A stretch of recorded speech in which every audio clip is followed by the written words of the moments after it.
Azərbaycanın xalq artisti, tanınmış aktyor və rejissor Tofiq Mirzəyev vəfat edib.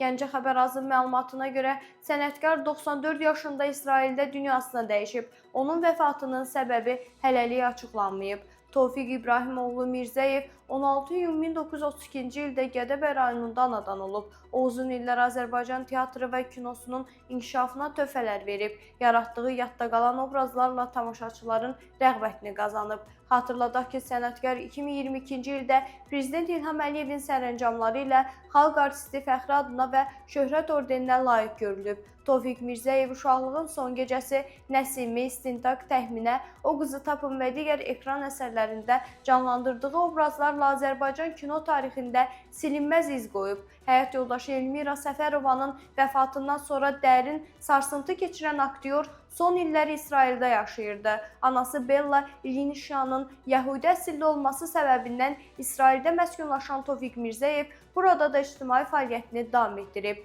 Hayfa Bakı Cəmiyyətinin üzvü kimi fəaliyyət göstərirdi.